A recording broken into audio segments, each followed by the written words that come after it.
તો ખેડા જિલ્લાના નડિયાદમાં સગીર વયની બાળકી સાથે દુષ્કર્મ કરનાર આરોપીને 20 વર્ષની સખત કેદની સજા અને 35,000 રૂપિયાનો દંડ ફટકારાયો છે। તો નડિયાદની સેશન્સ કોર્ટે આ દંડ ફટકાર્યો છે।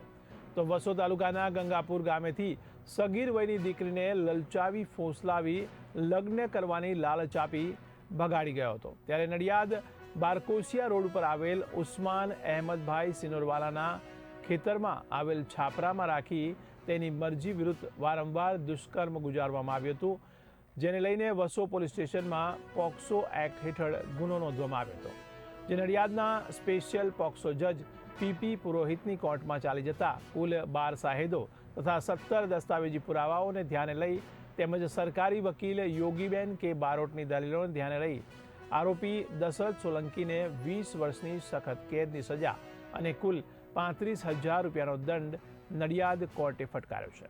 તેમજ ભોગ બનનારને સરકારના ઠરાવ મુજબ રૂપિયા 1 લાખ વળતર પેટે ચૂકવવાનો પણ હુકમ કરવામાં આવ્યો છે। મારું નામ યોગી કિરીટભાઈ બારોટ છે। હું નડિયાદ ડિસ્ટ્રિક્ટ કોર્ટમાં જિલ્લા સરકારી વકીલ તરીકે ફરજ બજાવું છું। આજરોજ નામદાર ડિસ્ટ્રિક્ટ કોર્ટે પુરોહિત સાહેબની કોર્ટમાં આજરોજ આ કામના આરોપી દશરથભાઈ ભીખાભાઈ સોલંકીના રહેવાસી રામોલના ઉંમર વર્ષ 23ની સામે તેઓને પોક્સો અને 363, 66 અને 76ના ગુનામાં કસૂરવાર ઠરવી તેમને ટોટલ 20 વર્ષની સજાનો હુકમ કરેલો છે।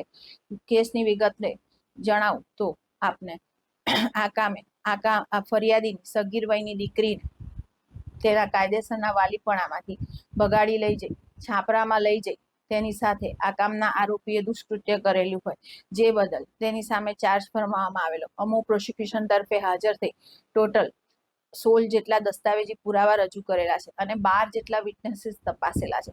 તમામે તમામ વિટનેસ પ્રોસિક્યુશનના કેસને સમર્થનકારી જુબાની આપેલી છે, તેમજ અમારી દલીલોને ગ્રાહ્ય રાખી નામદાર કોર્ટે આજરોજ આરોપીને ટોટલ 20 વર્ષની સજા અને 25,000નો દંડ કરેલો છે, જેમાં 363 અને 66માં ટોટલ 5 વર્ષની સજા અને પોક્સો એક્ટની કલમ 3A, 4, 5Lમાં થઈને ટોટલ 20 વર્ષની સજાનો હુકમ કરેલો છે, તેમજ ટોટલ 25,000 રૂપિયાનો દંડ કરેલો છે।